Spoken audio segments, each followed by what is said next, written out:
It's the middle of the afternoon, 30,000 years ago. You're hungry, but dinner is hours away. So you reach for a snack, and it's probably not what you're imagining.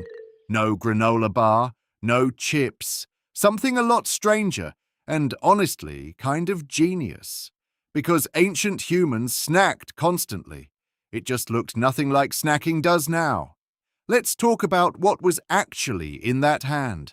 First, insects. Not as an emergency food, as a normal, reliable snack. Grubs, termites, grasshoppers, high in protein and fat, and easy to find almost anywhere. Unlike hunting a whole animal, catching a handful of insects took minutes, not hours, which makes them one of the most efficient snacks in human history. Today, over 2 billion people worldwide still eat insects regularly. It's not a fringe habit. It's one of the oldest, most consistent food traditions we have. Next up, bone marrow. And this one is where things get a little more clever. After a big kill, most of the meat gets eaten fast, or shared, or spoils.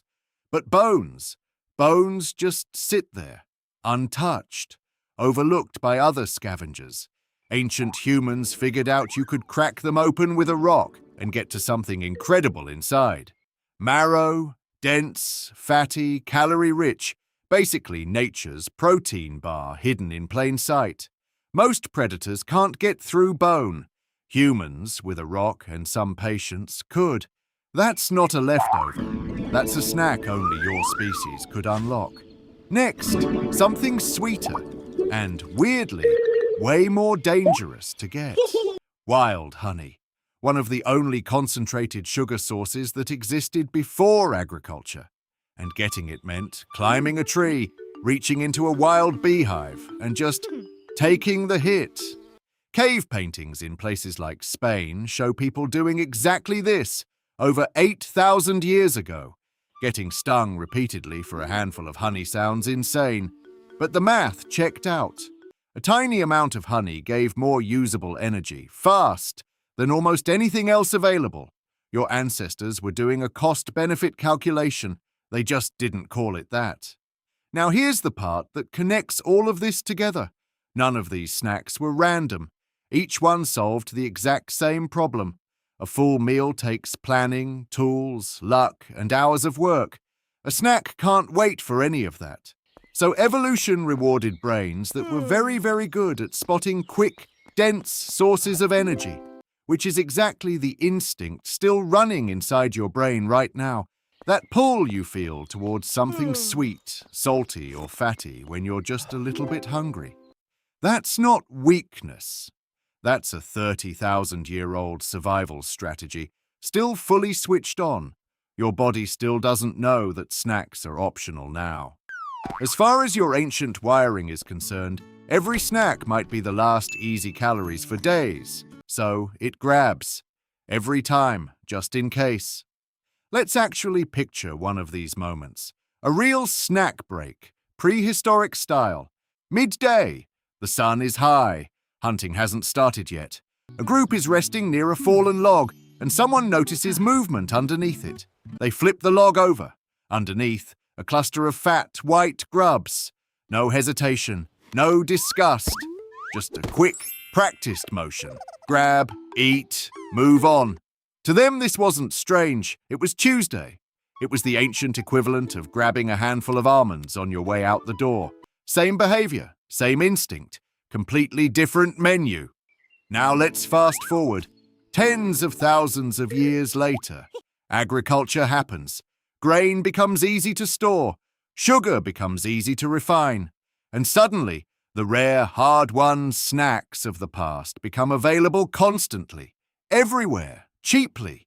Your ancient brain never got the memo that the scarcity ended. It still treats a bag of chips like it might be the last dense calories you'll see all week. Food companies, by the way, figured this out a long time ago. Modern snacks are engineered to hit the exact same combination your ancestors were chasing. Fat, salt, sugar, density, all in one easy, grabbable handful. It's not an accident that a bag of chips is almost impossible to stop eating once it's open. You're not lacking willpower. You're running software built for grubs and marrow, aimed at a snack aisle. Which brings up a genuinely interesting question. If your body Hello there. still runs Did you know on that ancient humans have very snack unique logic, instincts? Let us what take a did it closer look. actually get right? A surprising amount, actually. Insects, marrow, and honey aren't just clever. Nutritionally, they're remarkably dense. Protein, healthy fat, real sugar, no added anything. Just the food in its rawest form. Modern snack food chases that same density, but strips out almost everything except the pleasure part. Your ancestors' snacks came with a built-in cost, effort, risk, sometimes literal bee stings. That cost kept the whole system in balance, without anyone needing willpower at all.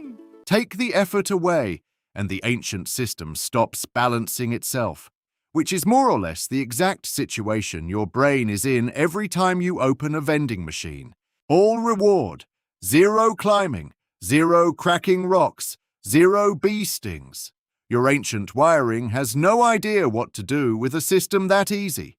So it just says yes, every single time. None of this means snacking is bad. It means snacking was never simple to begin with.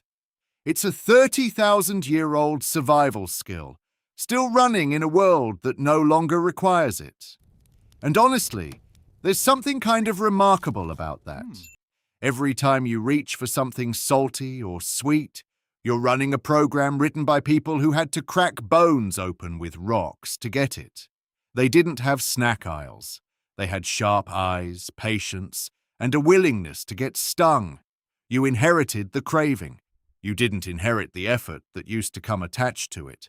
That gap between ancient instinct and modern ease is where a lot of your snacking habits actually live.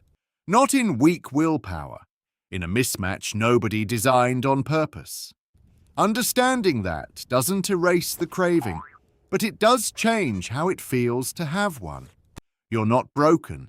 You're extremely well adapted, just to a world that mostly doesn't exist anymore.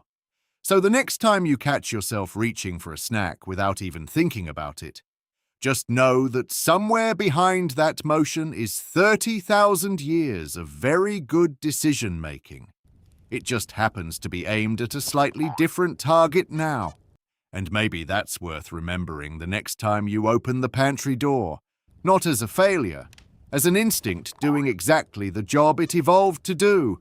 A little too well for a world that changed faster than your biology could keep up with. So, no, you don't need to feel guilty about snacking. You need to feel a little bit amazed that the urge is still this strong, this many thousands of years later.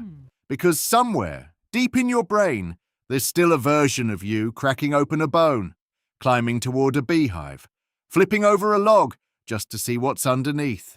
That part of you never actually left. It just traded rocks and beehives for wrappers and vending machines. Same craving, same brain, completely different world around it. And honestly, that's not a flaw in you. That's just proof of how well this particular instinct worked for a very, very long time. Long enough to get every single one of your ancestors through the hungry hours, all the way down to you. So the next time hunger hits at an inconvenient hour and your hand moves before you even decide, that's not a modern weakness. That's 30,000 years of good instincts still doing exactly what they were built to do.